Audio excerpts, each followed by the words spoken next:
Hello and welcome back. Before we continue with sparse modeling, I want to make a side note on the topic of compressed sensing. Compressed sensing basically is using some of the same concepts that we have been learning, but its goal is not to model a signal, to represent a signal, but the goal is to provide a new sampling or a new sensing paradigm. Let us explain that. We have, as we had before, a signal X, and we are going to consider that that signal is exactly what we have seen before, a dictionary multiplied by a sparse vector. So this is the signal that we want to sense.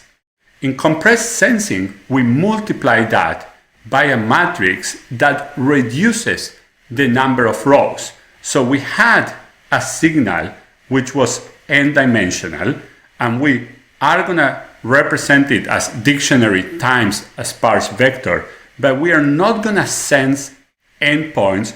We are going to sense the product of this Q matrix with X, and Q is what's called a fat matrix. So it has n, but here it has less than n. So we're going to sense less.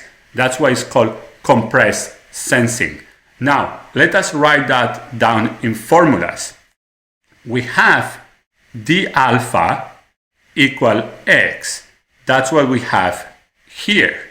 But we multiply both sides by q, the sensing matrix. So q times d defines a new dictionary, this d tilde. It's kind of a new dictionary, times alpha, the same sparse vector, is equal not to x but to x tilde, the sense vector, which is shorter than it was before. So we end up basically sensing less points. And the goal is to recover from this, which is what we sense, and the knowledge of d, because we know the sensing matrix, we know the dictionary. The goal is to recover alpha. So mathematically, this looks very similar to sparse modeling. We have a signal, we have a dictionary, and we need to reconstruct alpha.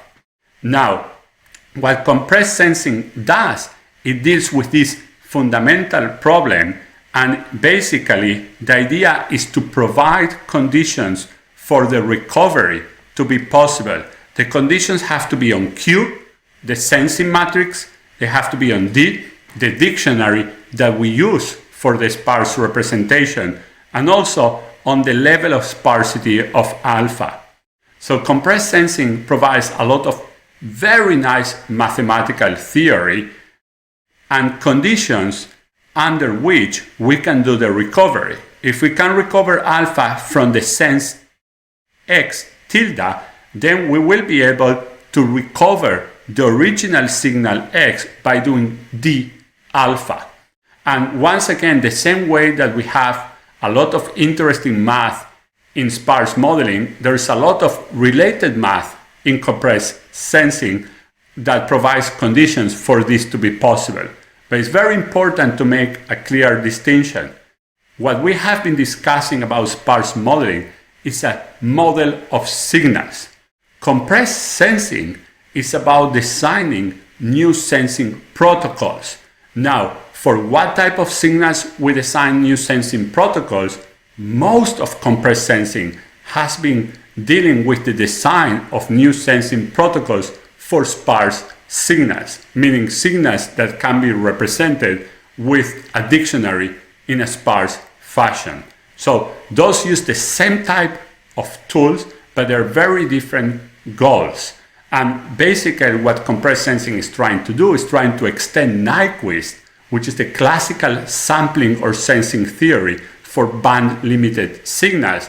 Compressed sensing says, what should be the sampling or sensing theory for sparse signals? And that's the relationship between compressed sensing and sparse modeling. After this very short note on compressed sensing, and we could spend weeks teaching about compressed sensing, but it's not the topic of this week or of this class.